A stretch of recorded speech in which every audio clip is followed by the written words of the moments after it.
Em nome do Pai, do Filho e do Espírito Santo. Amém. Amados irmãos, irmãs em Cristo, acabamos de ouvir o Evangelho de São Mateus, que nos fala de um evento maravilhoso. E isto é a palavra do Senhor, quando diz que nunca viu em Israel tamanha fé. O que foi que aconteceu nesse episódio?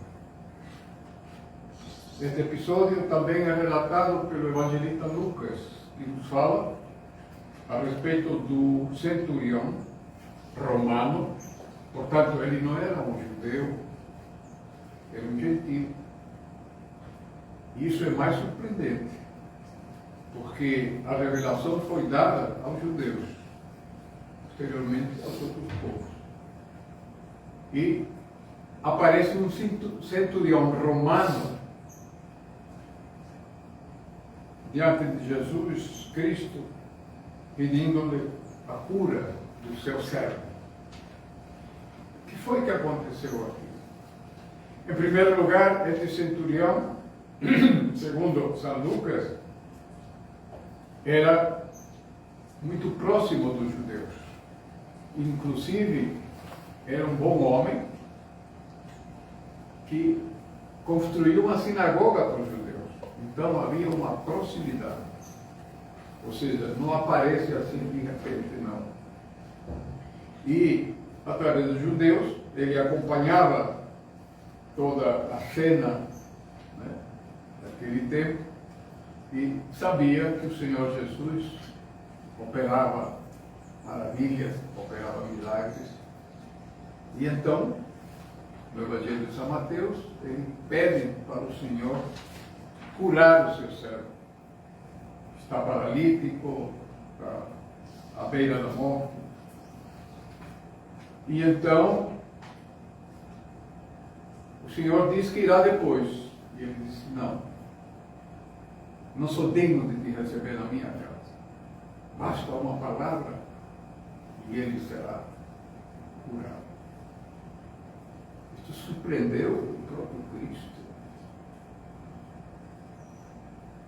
Aqueles israelitas não tinham essa fé. E então, o tema central deste evangelho de hoje é autoridade. O centurião nos dá uma lição quando diz que ele é homem de autoridade porque tem servos e soldados a seu serviço, e ele diz, faça isto, e ele faz. Como seus servos. Então, a pergunta que fica para nós, que autoridade é essa? Os evangelhos nos falam em outras passagens, os próprios apóstolos diziam, quem é este que até a natureza lhe obedece? Lembra a passagem da barca, né, que afundava, e Cristo mandou a tempestade se acalmar. Então estamos diante do Senhor, Criador de todas as coisas, do Rei do Universo. Ele é a autoridade.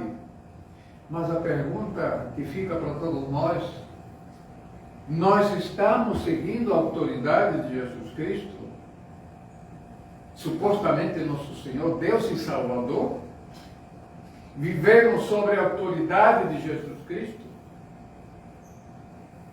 Essa é a pergunta que o Evangelho nos faz. Nós somos obedientes à autoridade de Jesus Cristo? Esse é o questionamento. Que tipo de cristãos somos nós?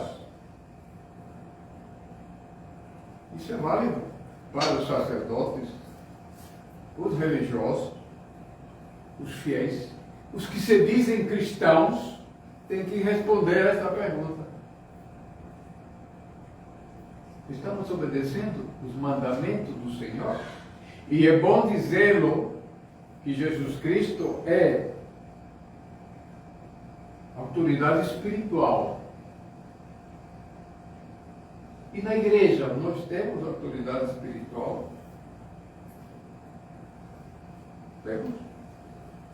O Senhor Jesus Cristo estabelece sua igreja, mas a autoridade espiritual da igreja também está se diluindo, está se perdendo.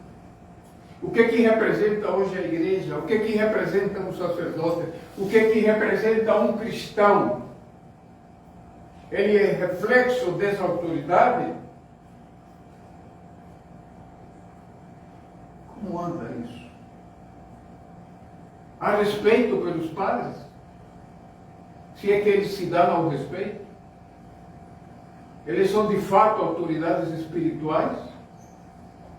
Tanto pelo seu trabalho, quanto a consideração que supostamente tem o povo cristão. Porque nós vivemos hoje confrontados, tentados por muitas autoridades.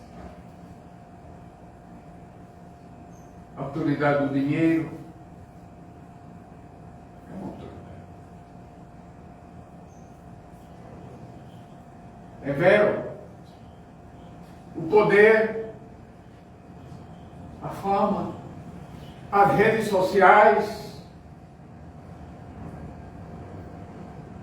As pessoas não fazem nada se não for de acordo com o cânon das redes sociais. Tem gente se suicidando porque foi massacrado nas redes sociais. Onde está a autoridade deste mundo? Aliás, o mundo tem sua autoridade, né? Os poderes deste mundo estão aí, vigentes, bem nutridos, corados, dominando tudo. E nós? Como ficamos nós? Então, o centurião veio nos dizer que Jesus Cristo é autoridade e ele a reconhece. Eu não sou digno que entres na minha casa, mas basta uma palavra e meu servo será curado. Nós temos que contemplar, meditar,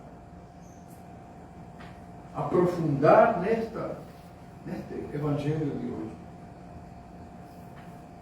Porque isso não é uma história de 2000 anos atrás. Essa história é hoje, agora.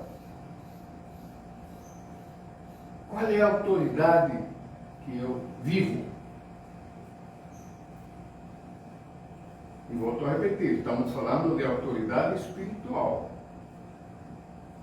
Porque a autoridade espiritual de Jesus Cristo não é pela força, não é pela imposição, não é pelo medo, é pelo amor. Essa autoridade que os pais e as mães têm, ou deveriam ter, ou perderam, porque neste mundo ninguém respeita mais. Estamos generalizando.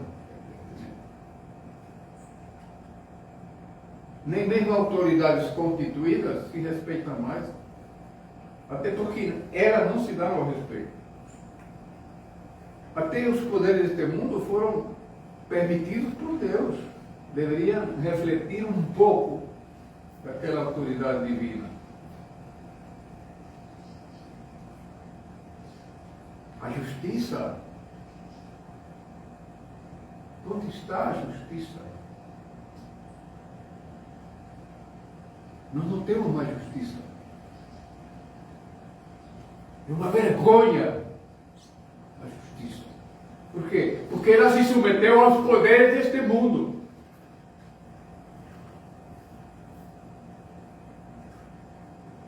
Porque há uma justiça e ela será feita. A justiça de Deus tarda, mas chega. Então, é nesse cenário que nós estamos. A história do cristianismo nos mostra os primeiros 300 anos e os outros anos depois, né? Que a Igreja do Oriente foram 300 anos sobre o Império Romano, 500 anos sobre os otomanos, e continuamos hoje os cristãos do Oriente Médio sendo massacrados? Pois esses cristãos disseram não à autoridade opressiva, aos tiranos, e foram martirizados. E nós estamos muito nos aproximando disso também. Agora, na Síria, houve um atentado numa igreja ortodoxa. E eles disseram: nós continuamos testemunhando a Jesus Cristo, porque reconhecem a Cristo como autoridade. Portanto, este Evangelho não é um Evangelho histórico, é um Evangelho que nos questiona hoje. A quem sirvo? A quem temo? Temor no sentido verdadeiro da etimologia da palavra temor, que significa respeito. Não é medo, é respeito. Foi desfigurado o significado da palavra temor. E a reverência e o temor a Deus vem do reconhecimento da autoridade espiritual que Deus é e deveria ser para nós. Supliquemos a Deus que nos conceda a graça de viver sob sua autoridade e caminhar para o reino do Pai, do Filho e do Espírito Santo. Amém.